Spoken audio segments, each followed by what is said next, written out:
Hi, you guys. My name is Justine Valmador. I'm a student at the University of Central Florida. I'm studying business management and marketing. I plan to graduate in the summer of 2020. And today I'm going to tell you guys a little bit about my value proposition for a gourmet bakery called the Sugar Rebel BakeShop.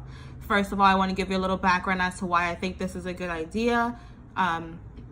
For about the past 3 years, I've been working for a big box store, which I will try not to name throughout this video, but a lot of their baking practices don't really line up with what I think the consumer wants.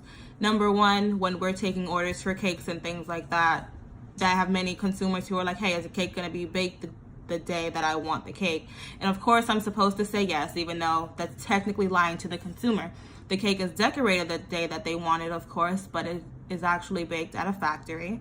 That factory then sends over those materials that we need, and then we just make the buttercream in-house. So with that experience, I just wanted to make sure that whatever I made was something that would allow my consumers to know that the good was baked freshly and it was baked that day that they wanted it. And not only that, but also being convenient for the consumer. So we would offer delivery services and that kind of thing, even event planning to help them be able to just go along with their day smoothly. So my problem that my consumers are facing is that they've had varying experiences. So sometimes, the cakes are good, nothing's wrong with the cake, or other times, it tastes freezer burnt.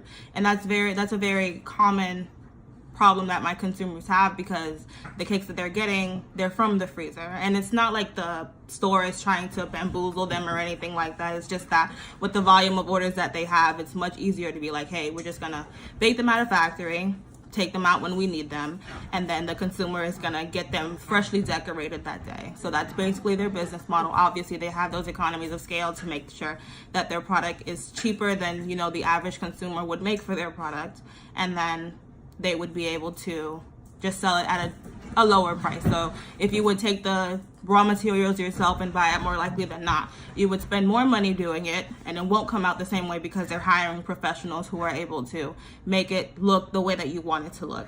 My customer archetype is probably someone who is at least 25 years of age with a bachelor's degree, who has a keen attention to detail.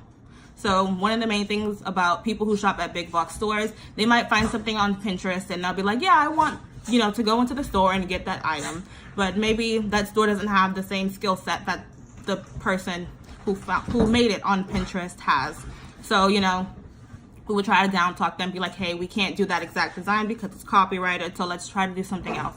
So in that trying to do something else, we usually bring them back to that book that we have that are standard designs, because we don't really hire the professionals that have that experience. So we usually training them in-house, that kind of stuff. But with my bakery, I want to make sure that my consumers are getting what they came in for and not having to settle for something else.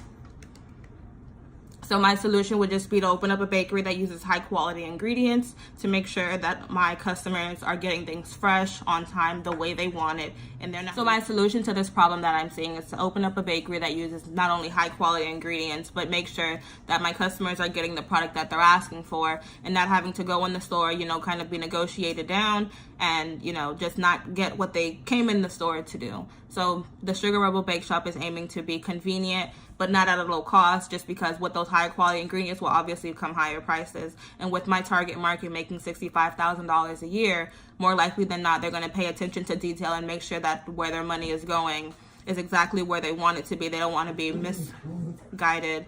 They do not want to be misguided by someone saying, hey, our product is fresh, but when in reality the product is in the freezer, and although it might taste the same, practices by the people who work at that store may not be up to the standard of the company. So they might become freezer burnt, or they might lose flavor because of mishandling procedures.